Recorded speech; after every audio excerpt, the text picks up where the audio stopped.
What's up, everyone? It's Coach Tam, 100-pound weight loss success story and transformation coach, checking in from Charlotte, North Carolina. Happy New Year.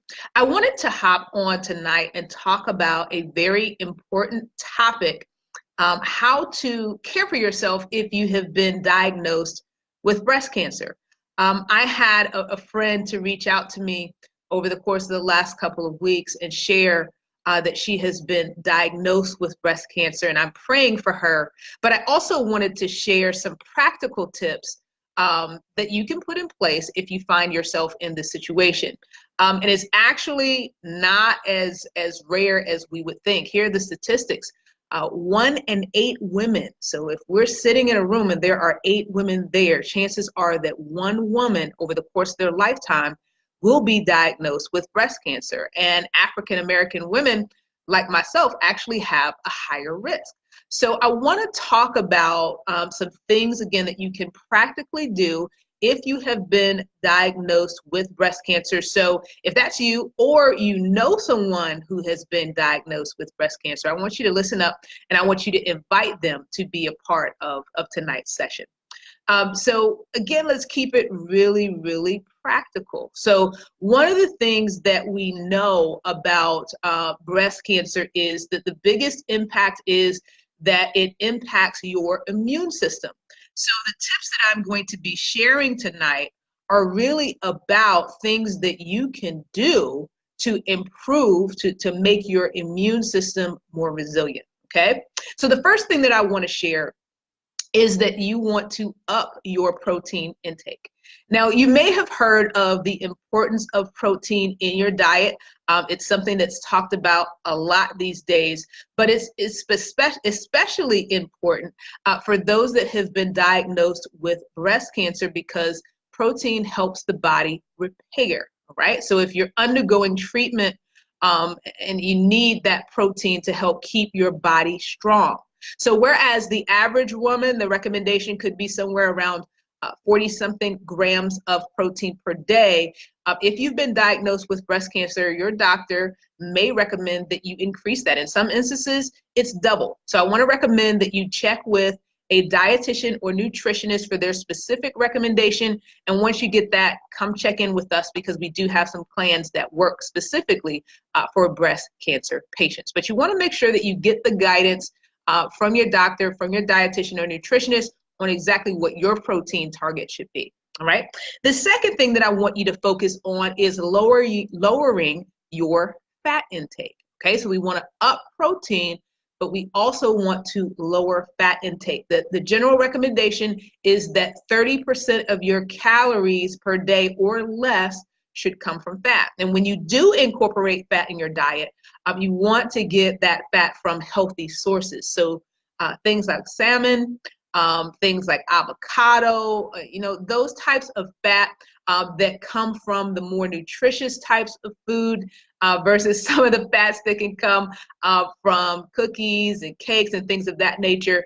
Those things we want to minimize. And actually, that's a great thing to talk about quickly, is there has been shown a connection between eating a lot of sweets and breast cancer occurrence. So really want to pull back from those high-fat, sugary foods and get our fat intake from things that really are healthy and nutritious for the body. The third thing that I want to talk about is crushing your cardio. Cardio is extremely important for those that have been diagnosed with breast cancer. The recommendation is 150 minutes, welcome Donna, 150 minutes of cardiovascular exercise per week if you're doing moderate intensity, or if you're doing a vigorous intensity workout, then you can cut that back to 75 minutes, right? But 150 minutes might sound like a lot, but really what we're talking about could be as simple as 30 minutes a day, 5 days a week, all right? So that's how you can get to your 150, but it really doesn't matter how you do it. The important thing is that you do it. Now, let me give you some examples of moderate intensity exercise. It doesn't have to be super strenuous exercise. It could be a brisk walk. It could be water aerobics. It can be ballroom dancing. It can actually even be gardening in your yard when the weather supports it. So it's something that if you're talking, you should feel the difference in your voice. You shouldn't be able to talk nice and easy like I'm talking now. It actually should be a little bit harder, and that'll let you know that you're working, all right? So you want to up your protein. You want to lower your fat intake. You want to crush your cardio. We're going for 150 minutes per week. And if that sounds like a lot, or it is a lot right now, because one of the other things that we know about breast cancer is that there tends to be a common occurrence of fatigue, all right? So you may need to ease into that, even if you start with 10 minutes per day and work your way up. That's an accomplishment. But one thing I want to say before I move on to the next topic, when we encounter fatigue, our natural tendency, just the way that we're wired, is I don't want to move, all right? So even though you may not be able to get to that full 30 minutes right now, I want you to do your best to actually move, even if it's only for a few minutes, because resting, believe it or not, does not reduce fatigue. What we found is moving actually reduces fatigue. So make the effort, and then over time, go ahead and increase it, and you'll see that you'll start to feel better. The last tip that I want to share is to work your weight. So even though we need to crush cardio, if you've been diagnosed with breast cancer, we also need weight-bearing exercise that's going to help build your muscles, build your strength, and your stamina. So a lot of this, again, is about building your immune system, but it's also making your body strong enough to go through the treatment process.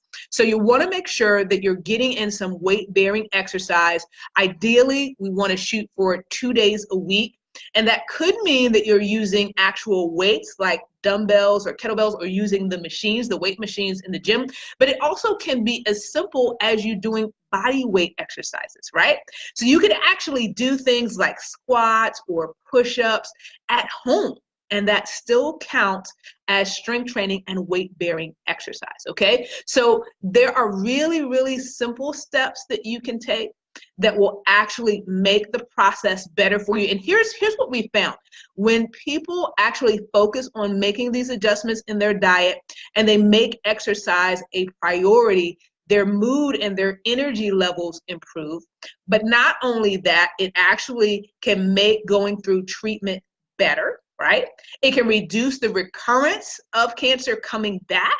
So those are really, really important things. Those are things that we want. So I want you to think of going through this process as getting you on the road, not only to better health right now, but improving the overall quality of life for years to come. All right, so let me recap real quick. We want to up our protein intake. We want to lower our fat intake, and when we do get fat in our diets, we want to make sure that we're getting it from healthy sources. We also want to make sure that we're crushing our cardio. Even if we need to start small, we want to get moving and then increase it from there. And then last but not least, we want to work those weights. We want to get in that weight-bearing exercise. I hope that these 4 tips have been helpful for you. If they have, give me a like so that I know that this has been a blessing to you. And if you know others that could benefit from this information, please go ahead and share. You can find more tips on our website at www.265point.com. I hope you have a great evening. God bless.